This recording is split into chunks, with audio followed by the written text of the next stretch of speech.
Thank you, Mr. Speaker. Scotland has a proud heritage as one of the world's great shipbuilding nations.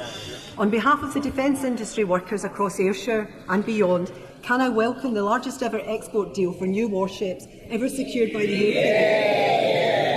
And does the Prime Minister agree that this shows how, under Labour, we can build in our proud past to secure a brighter future for our shipbuilding industry? Minister, can I thank you for a question? Mr. Speaker, I was very pleased to get the call from the Prime Minister of Norway on Saturday night telling us that the UK had won this contract, beating off competition from the US, from France and from Germany because of the quality of shipbuilding in this country. This is a £10 billion deal, Mr. Speaker, 15 years' worth of shipbuilding, particularly in places like the Clyde.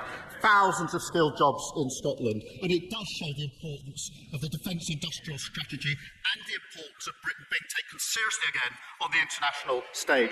Mr. Speaker, it comes on top of the record investment in defence that we've already announced earlier this year. Robin Swan.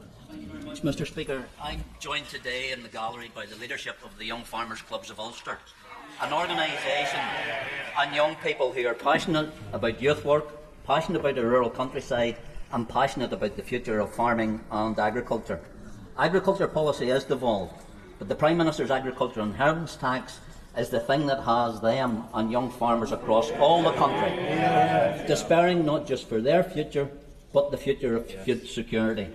When will the Prime Minister change course on the farm family inheritance tax, now that he's taken control of tax policy? Prime Minister, first, can I welcome the Young Farmers Club of Ulster to Parliament and take this opportunity to say to him and to them that we've invested more than £2.7 billion in farming and nature recovery. That's been welcomed. And, of course, we're developing a 25-year farming roadmap to make the sector more profitable. Again, that has been warmly welcomed, and their future will depend on that roadmap. We'll work with them. Bill Ribeiro Abbey. Thank you, Mr. Speaker. This week, the Global Sumud Flotilla, which includes British citizens, set sail for Gaza to break the illegal blockade and deliver much-needed aid. In June, the British boat, the Madeleine, was threatened and its crew detained, but we took no action. Can the Prime Minister say what has been learned from this and what steps are being taken to protect the British citizens on this flotilla? Prime Minister.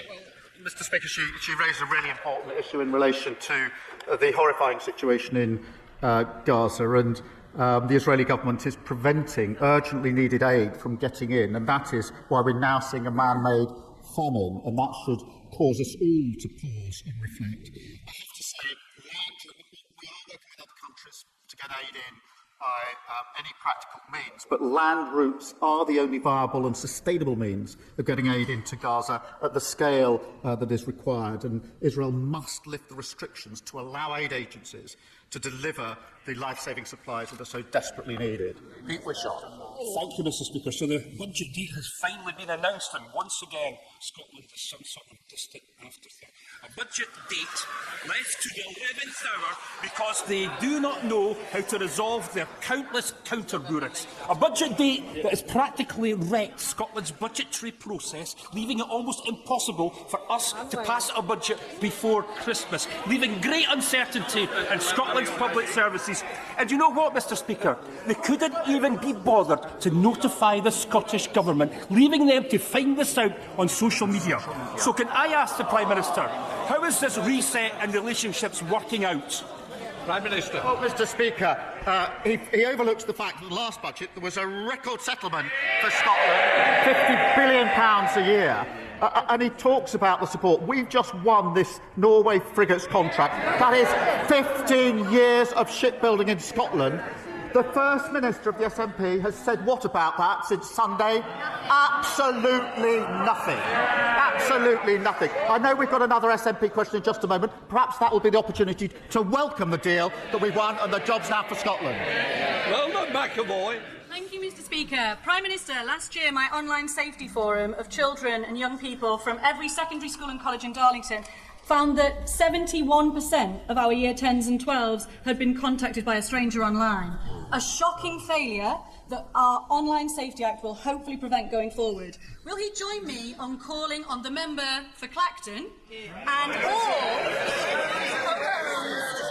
vital act to pick his actors, or are they with the predators harming our children online? Well, Mr. Speaker, of course, the honourable member for Clacton is not here representing his constituencies in the House that he was elected to. No, he's flown to America to badmouth and talk down our country. And worse than that, Mr. Speaker, if you can believe it, he's gone there to lobby the Americans to impose sanctions on this country which will harm working people. You cannot get more unpatriotic than that. It's a disgrace. Mr. Speaker, on the question of the Online Safety Act, that protects children from material on suicide, on self-harm and online predators. And Reform say they would scrap it.